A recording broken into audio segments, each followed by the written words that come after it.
ಬೀದರ್ನ G ಬಂಡಾರ ಕುಮಟಾದಲ್ಲಿ ಜನರಿಗೆ ರಸ್ತೆ ಇಲ್ಲದೆ ಪರದಾಡುವಂತಹ ಸ್ಥಿತಿ ನಿರ್ಮಾಣವಾಗಿದೆ. ಇನ್ನು ಇಲ್ಲಿನ ಜನರು ಕೂಡ ಗಲಾಟೆ ಮಾಡ್ತಾ ಇದ್ದಾರೆ, ಅಲ್ಲಿ ರಸ್ತೆ ಸರಿಯಾಗಿಲ್ಲ ಅಂತ.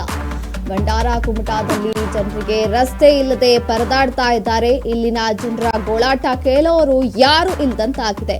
ಮೂಲಭೂತ ಸೌಕರ್ಯಗಳಿಲ್ಲದೆ ಜನರು ಒದ್ದಾಡ್ತಾ ಇದ್ದಾರೆ. ಯಾವುದೇ ಸಂಬಂಧ ಇಲ್ಲದೆ ಅಲ್ಲಿನ ಅಧಿಕಾರಿಗಳು ಕಣ್ಮುಚ್ಚಿಕೊಳ್ತಿದ್ದಾರೆ. ಇದಕ್ಕೂ ನಮಗೂ ಸಂಬಂಧನೇ ಇಲ್ಲೋ ರೀತಿ ಅವರು ಕಣ್ಮುಚ್ಚಿಕೊಳ್ತಿದ್ದಾರೆ. ಬೀದರ್ನ ಜಿ ಬಂಡಾರ ಕುಮಟಾದಲ್ಲಿ ಜನರಿಗೆ ರಸ್ತೆ ಇಲ್ಲದೆ ಅವರು ಪರದಾಡ್ತಾ ಇದ್ದಾರೆ. ಇಲ್ಲಿನ ಜನರ ಗೋಳಾಟ ಕೇಳೋರು ಯಾರು ಇಲ್ಲದಂತಾಗಿದೆ. ಮೂಲಭೂತ ಸೌಕರ್ಯಗಳಿಲ್ಲದೆ ವಂಚಿತರಾಗಿರುವಂತಹ ಜನರು, ಅವರ ಗೋಳಾಟ ಕೇಳೋಕೆ ಅಧಿಕಾರಿಗಳು ಯಾರು ಸಿದ್ಧರಿಲ್ಲ. ಯಾವುದೇ ಸಂಬಂಧ ಇಲ್ಲ ನಮಗೂ ಇದಕ್ಕೂ ಅಂತ ಕಣ್ಮುಚ್ಚಿಕೊಳ್ತಿದ್ದಾರೆ. ಬೀದರ್ನ ಜಿ ಬಂಡಾರ ಕುಮಟಾದಲ್ಲಿ ಜನರಿಗೆ ರಸ್ತೆ ಇಲ್ಲ. ಇಲ್ಲಿನ ಜನರ ಗೋಳಾಟವನ್ನ ಕೇಳೋರು ಕೂಡ ಯಾರು ಇಲ್ಲ. ಮೂಲಭೂತ ಸೌಕರ್ಯ ಇಲ್ಲದೆ ಅಲ್ಲಿನ ಜನರು ಪರದಾಡ್ತಾ ಇದ್ದಾರೆ. ಅಲ್ಲಿನ ಅಧಿಕಾರಿಗಳಂತೂ ಕಣ್ಮುಚ್ಚಿಕೊಳ್ತಿದ್ದಾರೆ. ನಮಗೂ ಇದಕ್ಕೂ ಸಂಬಂಧ ಇಲ್ಲ ಅನ್ನೋ ರೀತಿ, ಏನು ಗೊತ್ತೇ ಇಲ್ಲ ಅನ್ನೋ ತರ ಸುಮ್ಮನೆ ಕೂತಿದ್ದಾರೆ. ಬೀದರ್ನ ಜಿ ಬಂಡಾರ ಕುಮಟಾದ ಜನರಿಗೆ ಈಗ ರಸ್ತೆ ಇಲ್ಲದೆ ಪರದಾಟ. ಇಲ್ಲಿನ ಜನರ ಗೋಳಾಟ ಕೇಳೋರಂತೂ ಯಾರೂ ಇಲ್ಲ. ಮೂಲಭೂತ ಸೌಕರ್ಯ ಇಲ್ಲದೆ ಅವರು ಒದ್ದಾಡ್ತಾ ಇದ್ದಾರೆ, ವಂಚಿತರಾಗಿದ್ದಾರೆ. ಯಾವುದೇ ಸಂಬಂಧ ಇಲ್ಲದೆ ಅಲ್ಲಿನ ಅಧಿಕಾರಿಗಳು ಕಣ್ಮುಚ್ಚಿ ಕುಳಿತುಕೊಂಡಿದ್ದಾರೆ. ಈ ರಸ್ತೆ ಬಗ್ಗೆ ಒಂಚೂರು ಏನು ಯೋಚನೆ ಮಾಡಿಲ್ಲ. ಅವರಿಗೆ ಗೊತ್ತಿದ್ದು ಕುಳಿತಿದ್ದಾರೋ ಗೊತ್ತಿಲ್ಲದೆ ಕುಳಿತಿದ್ದಾರೋ ಗೊತ್ತಿಲ್ಲ. ಆದರೆ ಬೀದರ್ನ ಜಿ ಕುಮಟಾದ ಜನರು ಮಾತ್ರ ಆ ರಸ್ತೆಯಲ್ಲಿ ಓಡಾಡೋಕೆ ಪರದಾಡ್ತಾ ಇದ್ದಾರೆ. ಅಧಿಕಾರಿಗಳಿಗೆ ಹೇಳಿದ್ರು ನೋ ಯೂಸ್ ಅಂತಿದ್ದಾರೆ. ಬೀದರ್ ಜಿಲ್ಲೆಯ ಔರಾದ ತಾಲೂಕಿನ ಬಂಡಾರ ಕುಮಟಾ ಗ್ರಾಮ ಪಂಚಾಯಿತಿ ವ್ಯಾಪ್ತಿಯಲ್ಲಿ ಬರುವಂತಹ ರಾಮಸಿಂಗ್ ತಾಂಡಾದ ಜನರು ಯಾವುದೇ ಮೂಲಭೂತ ಸೌಕರ್ಯ ಮತ್ತು ರಸ್ತೆ ಇಲ್ಲದೆ ಅಲ್ಲಿ ಬದುಕೋದೇ ಕಷ್ಟ ಆಗಿಬಿಟ್ಟಿದೆ. ನಾವು ಪೇಟೆಗೆ ಹೋಗಬೇಕು ಅಂದರೆ ಅಥವಾ ಎಲ್ಲಿಗಾದ್ರೂ ಹೋಗಬೇಕು ಅಂದರೆ ಅದೇ ರಸ್ತೆ ಮೂಲಕ ಹೋಗಬೇಕು. ಯಾವುದೇ ಅಧಿಕಾರಿಗಳಾಗಲಿ ರಾಜಕಾರಣಿಗಳಾಗಲಿ ಇದಕ್ಕೂ ನಮಗೂ ಯಾವುದೇ ಸಂಬಂಧ ಇಲ್ಲ ಅಂತ ಅನ್ನೋ ರೀತಿ ಕುಳಿತಿದ್ದಾರೆ. ಯಾಕೆ ಅವ್ರ ಮನೆ ರೋಡ್ ಅಲ್ವಾ? ಅಧಿಕಾರಿಗಳ ಮನೆ ರೋಡ್ ಆದರೆ ಅದನ್ನ ಕ್ಲೀನ್ ಆಗಿ ಸ್ವಚ್ಛತವಾಗಿ ಡೈಲಿ BBMP ಅವ್ರು ಬಂದು ಅದನ್ನ ಕ್ಲೀನ್ ಮಾಡೋ ರೀತಿ ನಿಟ್ಟಿನಲ್ಲಿ ಇಟ್ಕೊಳ್ತಾರೆ. ಇದೆಲ್ಲ ಸಾರ್ವಜನಿಕರ ಆಸ್ತಿ ಅಲ್ವಾ? ಸಾರ್ವಜನಿಕರು ನಡೆದಾಡುವಂತಹ ಸ್ಥಳ. ರೋಡ್ ನೋಡಿ, ಅಲ್ಲಿ ಯಾರಿಗಾದ್ರೂ ಹುಷಾರಿಲ್ಲ ಅಂತ ಅಂದ್ರೆ ಅವರು ಎಲ್ಲಾದ್ರೂ ಹೋಗ್ಬೇಕು, ಅವ್ರನ್ನ ಆಸ್ಪತ್ರೆಗೆ ಕರ್ಕೊಂಡು ಹೋಗ್ಬೇಕು. ಗರ್ಭಿಣಿ ಮಹಿಳೆಯರು ಇರ್ತಾರೆ, ವಯಸ್ಸಾದ ವೃದ್ಧರು ಇರ್ತಾರೆ. ಅಚಾನಕ್ ಆಗಿ ಏನಾದ್ರೂ ಆದ್ರೆ ಅಲ್ಲಿನ ಪರಿಸ್ಥಿತಿ ಏನೋ ಅವರ ಪರಿಸ್ಥಿತಿ. ಆದ್ರೆ ಅಲ್ಲಿನ ಅಧಿಕಾರಿಗಳು ಕಣ್ಮುಚ್ಚಿಕೊಳ್ತಿದ್ದಾರೆ. ರೋಡ್ಗೆ ಸ್ಯಾಂಕ್ಷನ್ ಆಗಿರುವಂತಹ ಅಮೌಂಟ್ ಎಲ್ಲಿ ಹೋಯ್ತು? ರೋಡ್ಗೆ ಅಮೌಂಟ್ ಸ್ಯಾಂಕ್ಷನ್ ಆದ್ರೂ ಏನೂ ಇಲ್ಲ ಅಂತ ಕುಳಿತಿದ್ದಾರೋ?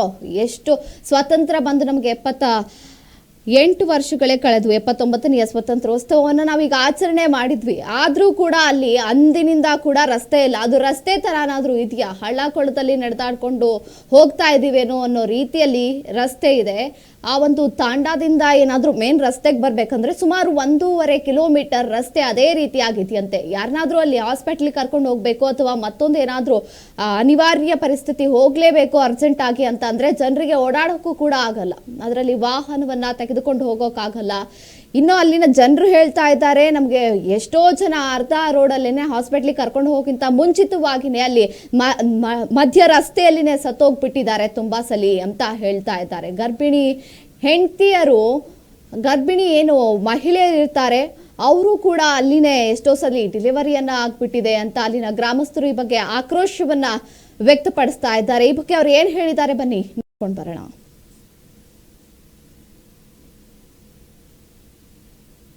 ग्राम पंचायत भंडार कुमटा, यहाँ के रेसिडेंट हैं हम, लेकिन गांव में हैं या नहीं है, या भारत में इंडिया में हैं या नहीं है, ऐसा हमको ये होता है, अफसोस होता है सर।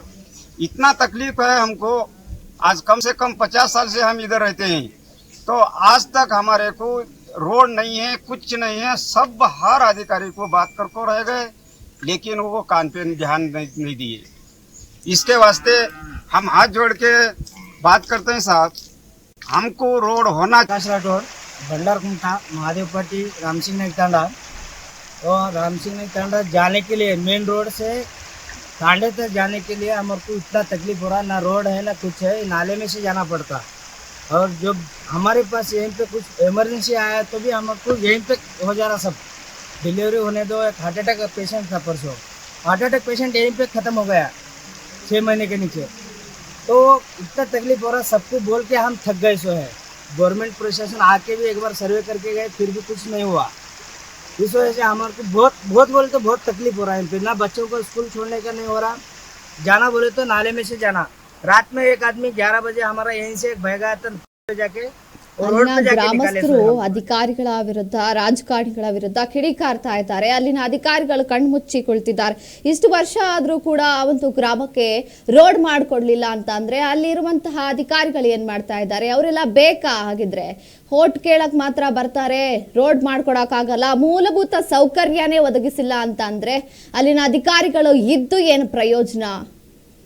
ಜನರಿಗೆ ಓಡಾಡೋಕೆ ರಸ್ತೆನೇ ಇಲ್ಲ ಅಂತ ಅಂದ್ರೆ ಹೇಗೆ? ಆ ರಸ್ತೆ ನೋಡ್ತಾ ಇದ್ರೆ ನೀವು ಒಂದು ದಿನ ಓಡಾಡಿ ತೋರಿಸಿ, ಅದರಲ್ಲಿ ಅಲ್ಲಿರುವಂತಹ ಅಧಿಕಾರಿಗಳು ಯಾರಿದ್ದೀರಿ? ಅವ್ರು ಒಂದಿನ ಅದರಲ್ಲಿ ಆ ಊರಿಗೆ ನಡ್ಕೊಂಡು ಬರಲಿ, ಅಥವಾ ಆ ಊರಲ್ಲಿ ಏನಾದರೂ ಸಮಸ್ಯೆ ಆದಾಗ ಕಣ್ ತೆರೆದು ನೋಡಿದ್ದೀರಾ? ಗೊತ್ತಿದ್ದು ಗೊತ್ತಿಲ್ಲದೆ ಇರೋ ಕಣ್ಣು ಮುಚ್ಚಿಕೊಳ್ತಿದ್ದೀರಲ್ಲ ಅಧಿಕಾರಿಗಳು. ನಿಮ್ಗೆ ಏನು ಹೇಳಬೇಕು ಅಂತ ಅರ್ಥ ಆಗ್ತಾ ಇಲ್ಲ. ಅಲ್ಲಿ ನೀರು ಹರಿತಾ ಇದೆ, ಅದೇ ರೋಡ್ನಲ್ಲಿ ಜನ ಓಡಾಡ್ತಾ ಇದ್ದಾರೆ. ಆ ರೋಡ್ ಅಂತಾರ ಅದಕ್ಕೆ? ಆ ರೀತಿಯಾಗಿರುವಂತಹ ರೋಡಲ್ಲಿ ಜನ ಯಾವ ರೀತಿ ಓಡಾಡಬೇಕು? ಏನೋ ಕೈಕಾಲಿದ್ದವರು ಓಡಾಡ್ತಾರೆ, ಅಥವಾ ಅಸ್ತವ್ಯಸ್ತ ಆಗಿ ಯಾರಾದರೂ ವೃದ್ಧರಾಗಿರ್ಬೋದು, ಗರ್ಭಿಣಿ ಮಹಿಳೆಯರಾಗಿರ್ಬೋದು, ಯಾವ ರೀತಿಯಾಗಿ ಅದರಲ್ಲಿ ಓಡಾಡಬೇಕು ಗೊತ್ತಾಗಲ್ವಾ ನಿಮಗೆ? ನಿಮ್ಮನೆ ರೋಡ್ ಆದರೆ ನೀಟಾಗಿ ಇಟ್ಕೊಂಡಿರ್ತೀರಾ? ಬೇರೆ ಸಾರ್ವಜನಿಕರು ಓಡಾಡುವಂತಹ ಅಷ್ಟು ಜನ, ಎಷ್ಟು ಜನ ಊರಲ್ಲಿ ಜೀವನವನ್ನು ನಡೆಸ್ತಾ ಇರ್ತಾರೆ. ಅವ್ರ ಜೀವಕ್ಕೆ ಹೊಣೆ ಯಾರು? ಹೋಗುವಾಗ ಬರುವಾಗ ಅವ್ರಿಗೇನಾದರೂ ಆದರೆ ನೀವು ಅದನ್ನೇನಾದರೂ ಮಾಡ್ಕೊಡ್ತೀರಾ? ಅವ್ರ ಜೀವ ನೀವು ತಗೊಂಬಂದು ಕೊಡ್ತೀರಾ? ಎಷ್ಟೋ ಜನ ಗರ್ಭಿಣಿ ಮಹಿಳೆಯರಿಗೆ ಆ ಊರಿನ ಗ್ರಾಮಸ್ಥರು ಹೇಳ್ತಾ ಇದ್ದಾರೆ, ರೋಡ್ ಮಧ್ಯದಲ್ಲಿನೇ ಈ ರೀತಿ ಹೋಗುವಾಗ್ಲೇ ಎಷ್ಟೋ ಜನ ಸತ್ತೋಗ್ಬಿಟ್ಟಿದ್ದಾರೆ, ನಾವು ಬೇಗ ಹೋಗೋಕ್ಕಾಗಲ್ಲ ಅಂತ ಗ್ರಾಮಸ್ಥರ ಆಕ್ರೋಶವನ್ನ ಹೊರ ಹಾಕ್ತಾ ಇದ್ದಾರೆ. ನಿಮ್ಮಲ್ಲಿ ಕಳಕಳಿಯ ವಿನಂತಿಯನ್ನ ಮಾಡ್ಕೊಳ್ತಾ ಇದ್ದೀವಿ. ಅದಕ್ಕೆ ಸಂಬಂಧಪಟ್ಟಂತಹ ಅಧಿಕಾರಿಗಳೇನಿದ್ದೀರಿ ಅವ್ರು ದಯಮಾಡಿ ಆ ಊರಿಗೆ ರೋಡ್ ವ್ಯವಸ್ಥೆ ಮಾಡ್ಕೊಳ್ಳಿ ಅಂತ ಜನಶ್ರೀ ನ್ಯೂಸ್ ವತಿಯಿಂದ ಕಳಕಳಿಯ ವಿನಂತಿಯನ್ನ ಮಾಡ್ಕೊಳ್ತಾ ಇದ್ದೀವಿ.